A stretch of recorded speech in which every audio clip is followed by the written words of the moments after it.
मैं सब तो पहला बेनती करांगा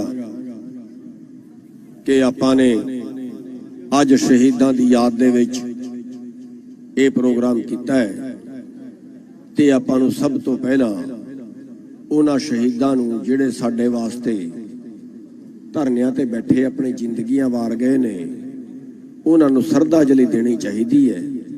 ते मैं बेनती करांगा कि 1 मिनट वास्ते सारे भरा खड़े होके उन्हां नूं श्रद्धांजलि दिओगे। 1 मिनट का मौन रख के 1 मिनट का मौन रख के सारे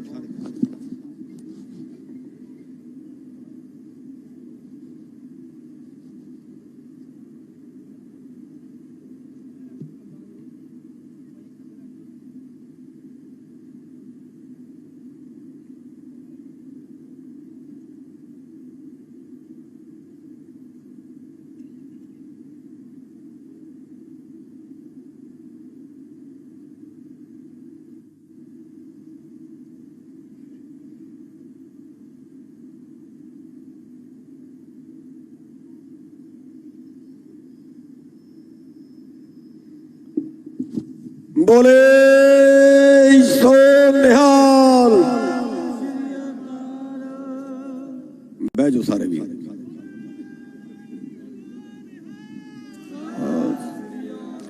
सारे वीर बह जाओ। सत्कारयोग गुरप्रीत सिंह जी अटवाल, अमृतपाल सिंह जी ठत, तलविंदर सिंह जी पिंदर, हरसलिंदर सिंह जी जिन्हों पानी पिलाने ते सस्पेंड किया गया सी, बाबा राजा राम सिंह जी,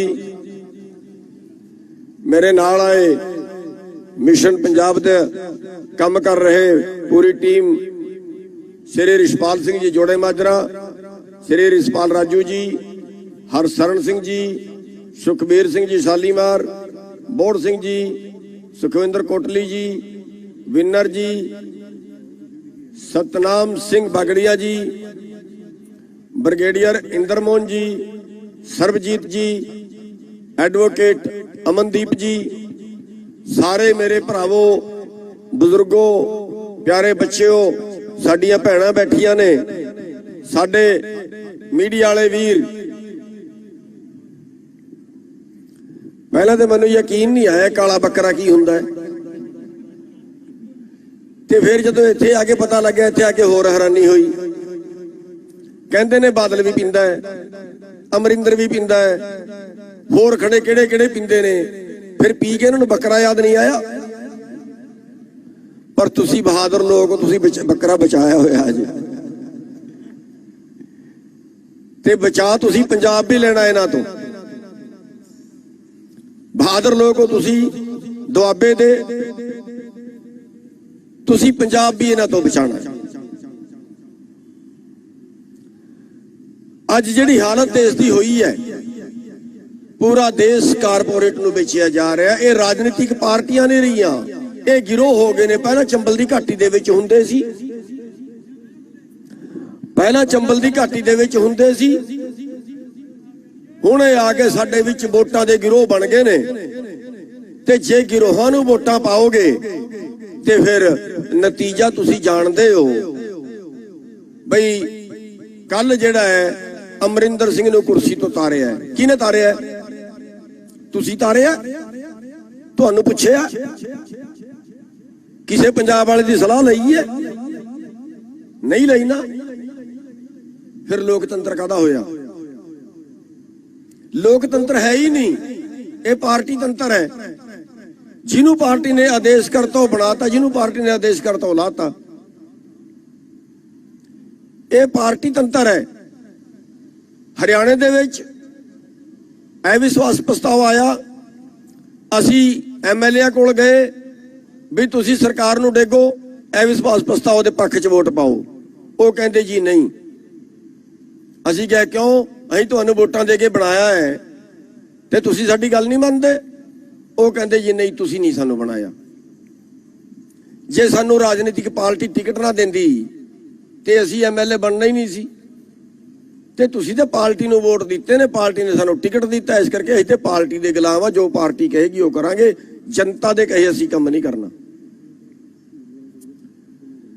ਤੇ ਤੁਸੀਂ ਦੇਖ ਰਹੇ ਹੋ ਜਦੋਂ ਪਾਰਟੀ whip ਜਾਰੀ ਕਰਦੀ ਹੈ ਤੇ ਉਹਨਾਂ ਨੂੰ ਉਹੀ ਗੱਲ ਬੋਲਣੀ ਪੈਂਦੀ ਹੈ ਜਿਹੜਾ ਪਾਰਟੀ ਦਾ ਆਦੇਸ਼ ਹੁੰਦਾ ਹੈ। ਇਹ ਆਜ਼ਾਦ ਨਹੀਂ ਹੈ, ਇਹ ਲੋਕਤੰਤਰ ਨਹੀਂ ਹੈ। ਜਨਤਾ ਦੀ ਆਵਾਜ਼ ਨਹੀਂ ਸੁਣੀ ਜਾਂਦੀ, ਇੱਥੇ ਪਾਰਟੀ ਦੀ ਆਵਾਜ਼ ਸੁਣੀ ਜਾਂਦੀ ਹੈ। ਹਾਲਾਂਕਿ ਸਾਡੇ ਸੰਵਿਧਾਨ ਦੇ ਵਿੱਚ ਕੋਈ ਪਾਰਟੀ ਤੰਤਰ ਨਹੀਂ ਹੈ, ਪਰ ਇੱਥੇ ਖੜਾ ਕਰ ਲਿਆ ਗਿਆ, ਪਾਰਟੀ ਤੰਤਰ ਖੜਾ ਕਰ ਲਿਆ ਗਿਆ। ਪਹਿਲਾਂ ਅੰਗਰੇਜ਼ਾਂ ਦੇ ਗੁਲਾਮ ਸੀ, ਹੁਣ ਆਪਾਂ ਪਾਰਟੀਆਂ ਦੇ ਗੁਲਾਮ ਆ। ਤੇ ਪਾਰਟੀਆਂ ਕਿਹੜੀਆਂ ਨੇ? ਪਾਰਟੀਆਂ ਬਣ ਗਈਆਂ ਵਪਾਰੀ। ਇਹਨਾਂ ਬਣਾ ਲਿਆ ਰਾਜਨੀਤੀ ਨੂੰ ਬਿਜ਼ਨਸ। ਜਿਹੜਾ ਇੱਕ ਵਾਰੀ ਬਣ ਜੇ ਹਜ਼ਾਰਾਂ ਕਰੋੜ ਦਾ ਮਾਲਕ ਹੋ ਜਾਂਦਾ ਹੈ। ਇਹਨਾਂ ਨੂੰ ਵੋਟਰ ਭੁੱਲ ਗਏ। ਤੁਸੀਂ ਵੋਟ ਦਿੰਦੇ ਹੋ, ਰਾਜ ਤੁਹਾਡੇ ਵੋਟ ਨਾਲ ਆਉਂਦਾ ਹੈ, ਪਰ ਇਹ ਕਾਨੂੰਨ ਬਣਾਉਂਦੇ ਨੇ ਜਿਹੜੇ ਪੈਸੇ ਦਿੰਦੇ ਨੇ, ਜਿਹੜੇ ਇਹਨਾਂ ਨੂੰ ਚੰਦਾ ਦਿੰਦੇ ਨੇ, ਉਹਨਾਂ ਦੇ ਪੱਖ ਦੇ ਬਣਾਉਂਦੇ ਨੇ। ਤੁਸੀਂ ਦੇਖੋ ਅੱਜ ਦੇ ਟਾਈਮ 'ਚ, ਅੱਜ ਆਪਾਂ ਕਿਸਾਨ ਅੰਦੋਲਨ ਨਹੀਂ, ਧਰਮ ਯੁੱਧ ਲੜ ਰਹੇ ਆ। ਇਸ ਕਰਕੇ ਧਰਮ ਯੁੱਧ ਲੜ ਰਹੇ ਆ। ਅੱਜ ਇੱਕ ਬੰਦੇ ਦੀ ਆਮਦਨ 35 ਰੁਪਏ ਰੋਜ਼ ਦੀ ਹੈ, ਉਸੇ ਦੇਸ਼ ਦੇ ਵਿੱਚ ਦੂਜੇ ਬੰਦੇ ਦੀ ਆਮਦਨ 2100 2150 ਕਰੋੜ ਰੁਪਏ ਰੋਜ਼ ਦੀ ਹੈ। 20 ਕਰੋੜ ਲੋਕ ਭੁੱਖਮਰੀ, 2 ਟਾਈਮ ਦੀ ਰੋਟੀ ਨਹੀਂ ਮਿਲਦੀ। ਕਿੰਨੇ ਲੋਕ ਇਲਾਜ ਬਿਨਾ ਮਰ ਰਹੇ ਨੇ। ਹਿੰਦੁਸਤਾਨ 'ਚ ਸਾਡੀ ਅਗਲੀ ਪੀੜ੍ਹੀ ਰਹਿਣਾ ਨਹੀਂ ਚਾਹੁੰਦੀ, ਬਾਹਰ ਨੂੰ ਭੱਜ ਰਹੇ ਨੇ, ਡੌਂਕੀ ਦੇ ਰਾਹੀਂ ਭੱਜ ਰਹੇ ਨੇ। ਜੰਗਲਾਂ ਦੇ ਵਿੱਚੋਂ ਲਾਸ਼ਾਂ ਵੀ ਨਹੀਂ ਹੁੰਦੀਆਂ ਕਈਆਂ ਦੀਆਂ। ਜੇ ਬਿਮਾਰ ਹੋ ਗਿਆ, ਜੰਗਲ ਪਾਰ ਨਹੀਂ ਕਰ ਸਕਦਾ, ਵਿੱਚੇ ਹੀ ਗੋਲੀ ਮਾਰ ਦਿੰਦੇ ਨੇ। ਪਰ ਅਸੀਂ ਇੰਨੇ ਖਤਰੇ ਲੈ ਕੇ ਫਿਰ ਵੀ ਆਪਣੇ ਬੱਚਿਆਂ ਨੂੰ ਹਿੰਦੁਸਤਾਨ ਤੋਂ ਬਾਹਰ ਭੇਜ ਰਹੇ ਹਾਂ। ਹਿੰਦੁਸਤਾਨ ਰਹਿਣ ਵਾਲਾ ਜਗ੍ਹਾ ਨਹੀਂ ਬਚੀ। ਉਹ ਦੇਸ਼ ਜਿਹਨੂੰ ਆਪਾਂ ਸੋਨੇ ਦੀ ਚਿੜੀਆ ਕਹਿੰਦੇ ਸੀ, ਜਿਹਨੂੰ ਆਪਾਂ ਭਾਰਤ ਦੇਸ਼ ਮਹਾਨ ਕਹਿੰਦੇ ਸੀ, ਇਹ ਉਸ ਦੇਸ਼ ਦਾ ਹਾਲ ਹੋ ਗਿਆ ਹੈ। ਇਹਦਾ ਜ਼ਿੰਮੇਵਾਰ ਕੌਣ ਹੈ? ਸਾਨੂੰ ਹਥਿਆਰ ਦੇ ਬਲ ਤੇ ਨਹੀਂ ਲੁੱਟਿਆ ਕਿਸੇ ਨੇ। ਉਹ ਪੁਰਾਣਾ ਜ਼ਮਾਨਾ ਸੀ ਜਦੋਂ ਹਥਿਆਰ ਦੇ ਬਲ ਤੇ ਚੰਬਲ ਘਾਟੀ ਦੇ ਡਾਕੂ ਜਾਂ ਇੱਥੇ ਡਾਕੂ ਪੈਦਾ ਹੋ ਜਾਂਦੇ ਸੀ, ਉਹ ਲੁੱਟਦੇ ਸੀ। ਹੁਣ ਤੇ ਕਾਨੂੰਨ ਬਣਾ ਕੇ ਲੁੱਟਿਆ ਹੈ। ਤੇ ਕਾਨੂੰਨ ਕਿਹਨੇ ਬਣਾਏ ਨੇ? ਸਾਡੇ ਨੀਤੀਕਾਰਾਂ ਨੇ। ਇਹ ਕਾਨੂੰਨ ਕਿਹਨੇ ਬਣਾਏ ਨੇ? ਜਿਨ੍ਹਾਂ ਨੇ 15 ਲੱਖ ਕਰੋੜ ਦਾ ਬਿਜ਼ਨਸ ਕਾਰਪੋਰੇਟ ਦੇ ਹਵਾਲੇ ਕਰਤਾ। ਕਿਹਨੇ ਬਣਾਏ ਨੇ? ਸਾਡੇ ਰਾਜਨੇਤਾ ਨੇ। ਦੇਸ਼ ਮਰਦਾ ਹੈ ਤੇ ਮਰ ਜੇ। ਸਾਰਾ ਐਗਰੋ ਬਿਜ਼ਨਸ, ਜਿਹੜੇ ਲੱਖਾਂ ਲੋਕ, ਕਰੋੜਾਂ ਲੋਕ ਇਸ ਬਿਜ਼ਨਸ ਨਾਲ ਜੁੜੇ ਸੀ, ਕਿੰਨੇ ਦੁਕਾਨਾਂ ਵਾਲੇ, ਕਿੰਨੇ ਆੜਤੀਏ, ਕਿੰਨੇ ਵਪਾਰੀ, ਕਿੰਨੇ ਮੁਨੀਮ, ਕਿੰਨੇ ਪੱਲੇਦਾਰ, ਸਾਰੇ ਖਾਲੀ ਹੋਣਗੇ। ਤੁਹਾਡੇ ਤੋਂ ਫਸਲ ਖਰੀਦੀ ਜਾਏਗੀ ਅਮਰੀਕਾ ਨਾਲ ਮੁਕਾਬਲਾ ਕਰਕੇ। ਰਹਿ ਰਹੇ ਤੁਸੀਂ ਹਿੰਦੁਸਤਾਨ 'ਚ, ਸੁਵਿਧਾ ਤੁਹਾਨੂੰ ਹਿੰਦੁਸਤਾਨ ਵਾਲੀ ਮਿਲਣੀ ਹੈ, ਰੇਟ ਤੁਹਾਨੂੰ ਅਮਰੀਕਾ ਵਾਲਾ ਮਿਲਣਾ ਹੈ। ਸੁਵਿਧਾ ਵੀ ਅਮਰੀਕਾ ਵਾਲੀ ਦੇ ਦਿਓ ਨਾ। ਅਮਰੀਕਾ 'ਚ ਕਪਾਹ ਪੈਦਾ ਕੀਤੀ, ਮੈਂ 1 ਸਾਲ ਦਾ ਅੰਕੜਾ ਪੜ੍ਹਿਆ ਹੈ, 3 ਲੱਖ ਕਰੋੜ, 3 ਅਰਬ ਡਾਲਰ ਦੀ ਕਪਾਹ ਪੈਦਾ ਕੀਤੀ। 4.7 ਅਰਬ ਡਾਲਰ ਉਹਨਾਂ ਨੂੰ ਸਬਸਿਡੀ ਮਿਲੀ, ਯਾਨੀ 65% ਸਬਸਿਡੀ, 67% ਸਬਸਿਡੀ। ਦੇ ਇੱਥੇ ਵੀ ਦੇ ਦਿਓ, ਫਿਰ ਮੁਕਾਬਲਾ ਕਰਾ ਲਿਓ ਅਮਰੀਕਾ ਦੇ ਨਾਲ। ਆਪਾਂ ਬੈਠੇ ਹੋਏ ਆ ਅੰਦੋਲਨ ਦੇ ਵਿੱਚ। ਅੰਦੋਲਨ ਦੇ ਵਿੱਚ ਬੈਠੇ ਬੈਠੇ ਦੇਖੋ, ਕਿਸਾਨ ਮਜ਼ਦੂਰਾਂ ਨਾਲ ਲੜ ਪੈਂਦਾ ਹੈ। ਅਸੀਂ ਕਈ ਜਗ੍ਹਾ ਦੀ ਖਬਰਾਂ ਪੜ੍ਹੀਆਂ ਵੀ ਆ ਜਿਹੜਾ ਮਜ਼ਦੂਰਾਂ ਦੇ ਰੇਟ ਵਧਾਤਾ ਹੈ ਤੇ ਆਪਾਂ ਪਿੰਡ ਦੇ ਮਜ਼ਦੂਰ ਨਹੀਂ ਲਿਜਾਣੇ, ਹੜਤਾਲ ਕਰਤੀ। ਕਿਸਾਨ ਤੇ ਮਜ਼ਦੂਰ ਆਪਸ 'ਚ ਲੜ ਪੈਂਦੇ ਨੇ। ਹੁਣ ਆਪਾਂ ਅੰਦੋਲਨ ਕਰ ਰਹੇ ਹਾਂ। ਅੰਦੋਲਨ ਦੇ ਦੌਰਾਨ ਸਰਕਾਰ ਨੇ ਇੱਕ ਫਰਮਾਨ ਜਾਰੀ ਕਰਤਾ ਕਿ ਇਸ ਵਾਰੀ ਜੀਰੀ ਦੀ ਸਪੈਸੀਫਿਕੇਸ਼ਨ ਘਟਾਤੀ। ਜਿਹੜਾ ਮੌਇਸਚਰ 17% ਸੀ 16% ਕਰਤਾ। ਜਿਹੜਾ ਚੌਲ ਦਾ ਮੌਇਸਚਰ 14% ਸੀ ਉਹ 12% ਕਰਤਾ। ਜਿਹੜਾ ਟੁਕੜਾ 25% ਸੀ ਉਹ 20% ਕਰਤਾ। ਜਿਹੜਾ ਡੈਮੇਜ 3% ਸੀ ਉਹ 2% ਕਰਤਾ। ਯਾਨੀ 50 ਰੁਪਏ ਦਾ ਕੱਟ ਤੁਹਾਡੇ ਤੇ ਹੋਰ ਲੱਗੇਗਾ ਇਸ ਵਾਰੀ। ਆਹ ਤੁਸੀਂ ਹੁਣ ਫਰਦਾਂ ਦਿਓ, ਆਹ ਤੁਸੀਂ ਆਪਣੀ ਰਜਿਸਟ੍ਰੇਸ਼ਨ ਕਰਾਓ। 50 ਰੁਪਏ ਦੇ ਕੱਟ ਦਾ ਮਤਲਬ ਹੈ ਕਿ ਜੇ ਤੁਹਾਡਾ 30 ਕੁਇੰਟਲ ਅਨਾਜ ਜੀਰੀ ਨਿਕਲੀ ਤੇ ਤੁਹਾਡੇ ਤੇ ਕੱਟ ਲੱਗਿਆ 1500 ਰੁਪਏ ਦਾ। ਸਾਨੂੰ ਪਤਾ ਹੀ ਨਹੀਂ ਲੱਗਾ ਆਪਾਂ ਲੁੱਟ ਕਦੋਂ ਲਈ, ਨਾਲੇ ਆਪਾਂ ਅੰਦੋਲਨ ਕਰ ਰਹੇ ਹਾਂ। इस तरह अपना अंदोलन करते हैं, पर एक तो बाद दूजा कानून, दूजे तो बाद तीजा कानून, तीजे तो बाद चौथा कानून साडे थोपी जाते हैं, सानू लुट्टी जाते हैं, सानू खेती नू बर्बाद करी जाते हैं। ਇਹਦਾ इलाज की है? ਇਹਦਾ संपूर्ण इलाज की है?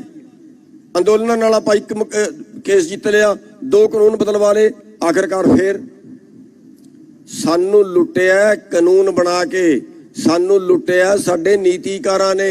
साडे नीतिकार हो गए गंदे, साडे नीतिकार हो गए भ्रष्ट, उत्थे बह गए चोर। ते एक गल मैनूं होर समझ नहीं आई भी वो चोर वो भ्रष्ट बिठाए किने है? उन्हां नूं बदलण दी लोड़ है। वोट तुहाडी है, राज इत्थे पूंजीवाद है। यूपी दे विच 8 करोड़ वोट किसानां दी है, जिन्हां दी रजिस्ट्रेशन होई है, जिहड़ा प्रधानमंत्री ने 2-2 हज़ार की भीख दित्ती है। 3.5 करोड़ दे नाल सरकार बनी हुई है। पंजाब दे विच 80 ਤੋਂ 90 करोड़ ਲੱਖ वोट किसानां दी है, पर 59 ਲੱਖ वोट दे नाल सरकार बनी हुई है। ते तुसीं अपने नहीं बना सकते? जिहदी वोट ओहदा राज चाहिदा है ना।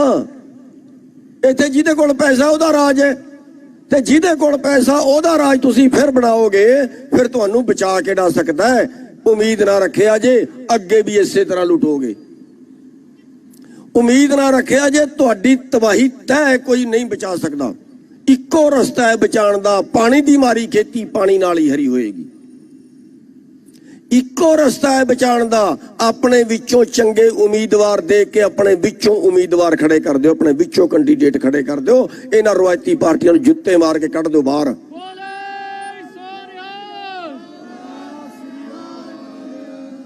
होर कोई दूजा रस्ता नहीं है तुहानूं बचाण दा, कोई नहीं तुहानूं बचा सकदा। जिहड़ा अपनी राखी आप नहीं करदा, ओहदी राखी मालक भी नहीं करदा, ओहदी राखी रब भी नहीं करदा। अज वोटां दा राज है और तीर तलवार दा राज नहीं है। अज लड़ाई तीर तलवार दी नहीं है। जे अंदोलन तो भी साडे तो डरदे ने ना, इस करके डरदे ने कि साडी वोट टुट जाएगी। आखिरी लड़ाई वोट दी हुई है, ते वोट तुहाडी है। जिन्नी तुहाडी है इन्नी तुहाडे मजदूरां दी नाल है। वो छोटे भरा ने, उन्हां नूं नाल ला लिओ, इन्नी ही किते गल है बस। ते जे तुसीं उन्हां तो राज खोलिया, ते फिर ਜਿਹੜੇ ਕਾਨੂੰਨ ਬਣਾ ਕੇ ਤੁਹਾਡੀਆਂ ਜ਼ਮੀਨਾਂ ਕਾਰਪੋਰੇਟ ਨੂੰ ਦੇ ਰਹੇ ਨੇ, ਤੇ ਤੁਸੀਂ ਭਾਵੇਂ ਫਿਰ ਉਹਨਾਂ ਦੀ ਕੰਪਨੀਆਂ ਲੋਕਾਂ ਦੇ ਨਾਂ ਕਰਾ ਦਿਆ ਜੇ। ਕਰਾ ਸਕਦੇ ਹੋ। ਬੈਂਕ ਸਾਰੇ ਪ੍ਰਾਈਵੇਟ ਸੀ, ਇੰਦਰਾ ਗਾਂਧੀ ਨੇ ਸਾਰੇ ਖੋਲੇ ਸੀ, ਸਾਰੇ ਸਰਕਾਰੀ ਬਣਾਤੇ ਸੀ, ਕਿਉਂ ਨਹੀਂ ਖੋਲ ਸਕਦੇ? ਤੇ ਅਸੀਂ ਚੇਤਾਵਨੀ ਵੀ ਦਿੰਦੇ ਇਹਨਾਂ ਨੂੰ।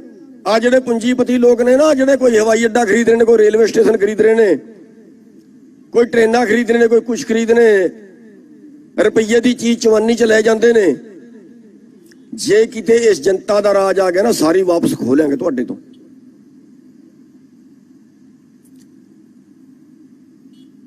कानून जिहड़े बनते ने, कानून तुहाडी वोट नाल बनते ने, तुहाडी वोट की ताकत नाल बनते ने। वोट तुहाडे घर दी है, प्रॉपर्टी तुहाडे घर च है, तुसीं भिखारी बने हुए हो। जे प्रॉपर्टी दे मालिक भिखारी होणगे, ये खाली दिमाग दा ही ते खेल है, इन्ना कोई ते है। अगे साडे भरा भी कहंदे नहीं नहीं असी ऐ राजनैतिक, असी ऐ राजनैतिक, रही जाओ ऐ राजनैतिक, फिर खाई जाओ धक्के। किहड़ा विचालेगा तुहानूं फिर? ऐ राजनैतिक उस टाइम की गल हुंदी है जदों राज इलैक्शन 5 साल बाद आना है। हुण 5 साल किहड़ा इंतजार करिए, आपां अंदोलन करिए, अंदोलन करके मनवाइए। पर जदों इलैक्शन आ गया उदों वोट तुहाडी ते राज किसे दा। इन्नी को समझण दी लोड़ है। जे इन्नी को तुसीं समझ ली, हुण आपां ने 2 धारी तलवार दे नाल लड़ना है। एक अंदोलन आपां नहीं छड्डना। याद रखियो, अंदोलन नहीं छड्डना, अंदोलन दे नाल ही वोट जुड़ी हुई है। अंदोलन नहीं छड्डना। 27 तरीक दा भारत बंद का प्रोग्राम है। सारे भरावां नूं बेनती करो, चाहे वो दुकान वाले ने, चाहे वो मजदूर है, चाहे वो फैक्ट्री वाले हैं, चाहे वो कर्मचारी है, चाहे कोई होर वर्ग वाले हैं, अपनी मर्जी नाल भारत बंद रखो। सवेर तो लैके 6 बजे तो लैके शाम के 4 बजे तक। अपना व्हीकल सड़क ते नहीं कढ़ना, बाजार च किसे नहीं जाना, ते पूरी तरह भारत बंद। ये लोकतंत्र का तरीका है। उंज ते लोकतंत्र नाल सरकार मानदी नहीं, ते डंडे नाल ही मनदे ने। उंज ते आदत ये पै गई इन्हां नूं। दूजी बेनती मैं करांगा, साडे भरावां च गुस्सा बहुत है, हुंदा भी है। जदों साडे सिर पाड़दे ने गुस्सा ते आउंदा ही आखिरकार। पर फिर भी आपां ने इन्ना कुछ सबर बना के रखना है भी आपां किसे ते हथ नहीं चकना। जे किते भिड़ंत भी हो जाए, जे किते पुलिस डांगा भी मारे, आपां ने तां भी हथ नहीं चकना। नहीं तो हाल हो जाता है जिहड़ा हरियाणे दे विच जाट अंदोलन दा होया सी। मुंडे बागी हो गए, मुंडे ने डंडे चक ले ते पुलिस पास भज गई, शहर छड्ड गए। पर आखिरकार होया कि 30 मुंडे मरे, अजे कई जेड़ा कट रहे ने, अंदोलन जीरो ते खत्म हो गया। इसे तरह भजन लाल दे विच राज दे विच गोली चली सी, बंसी लाल दे राज दे विच गोली चली सी, फिर चौटाले दे राज दे विच हरियाणा दे विच गोली चली सी। सारी जगह बंदे मरे सी ते सारे अंदोलन खत्म, जीरो ते खत्म हो गए सी। इस अंदोलन नूं आपां ने बचा के रखना है। अंदोलन च इन्ना आपां ने सबर रखना है बई आपां ने अपना हक लए बिना वापस भी नहीं मुड़ना। जे आपां ने कहता भी असीं तुहाडे थाणे दा घिराव करांगे, अज करना ही है, वो मारन मार देना, असीं नहीं मारना।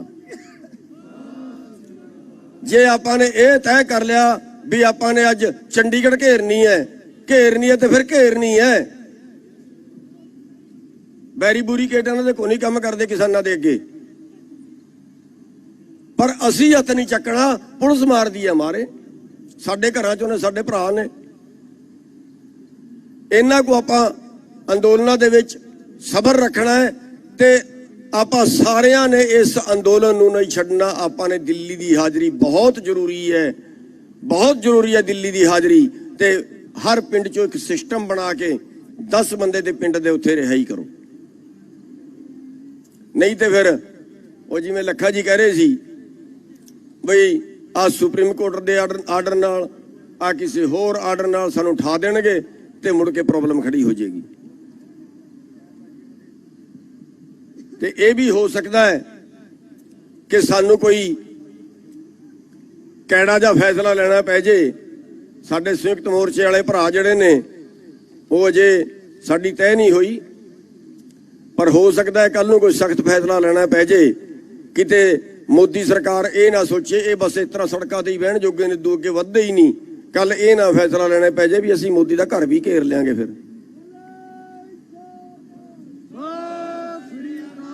ते साथियों, एक तो मैं बस इन्नी की बेनती करना चाहांगा भी जेड़ा संदेश दिल्ली तो आउंदा है, वो भावें भारत बंद है, भावें किसी दे घराव दा है, भावें कोई होर प्रोग्राम है, उस प्रोग्राम नूं पूरी तरह वो लागू होना चाहिए। पूरे देश दे विच पूरी तरह लागू होना चाहिए। ते पंजाब दे लोकां दा असीं उंज भी धन्नवाद करांगे कि पंजाब दे लोकां ने इस अंदोलन की शुरुआत की है, जेड़ा अज पूरे देश दे विच चल रहा है।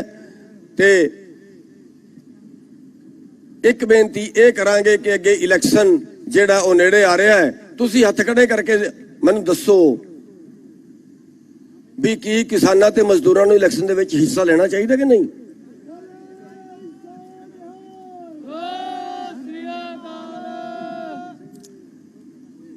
ते जे मैं नारा लवावां भाई तख्त खो लो, ताज खो लो, बेईमाना तो राज खो लो, ठीक रहेगा? तख्त खो लो, ताज खो लो, तख्त खो लो, ताज खो लो, तख्त खो लो, ताज खो लो। ते जे मैं नारा लवावां किसान मजदूर दी आई आवाज, जिहदा वोट ओहदा राज। किसान मजदूरां दी आई आवाज, किसान मजदूरां दी आई आवाज, किसान मजदूरां दी आई आवाज। साथियों, बहुत बहुत धन्यवाद। एक बारी फिर बेनती करांगे कि जिहड़ा दिल्ली वाला मोर्चा है ਉਸ ਤੇ ਤੁਸੀਂ ਵੱਧ ਤੋਂ ਵੱਧ ਹਾਜ਼ਰੀ ਲਵਾਣੀ ਹੈ। ਉੱਥੇ ਪਰਮਾਨੈਂਟ ਤੁਸੀਂ ਬਹਿਣਾ ਹੈ। ਉਹ ਮੋਰਚਾ ਸਾਡਾ ਚੱਲ ਰਿਹਾ ਹੈ ਤੇ ਜਿਹੜਾ 27 ਤਰੀਕ ਦਾ ਬੰਦ ਹੈ ਉਹ ਪੂਰੀ ਤਰ੍ਹਾਂ ਸਫਲ ਹੋਣਾ ਚਾਹੀਦਾ ਹੈ। ਵਾਹਿਗੁਰੂ ਜੀ ਕਾ ਖਾਲਸਾ, ਵਾਹਿਗੁਰੂ ਜੀ ਕੀ ਫਤਿਹ।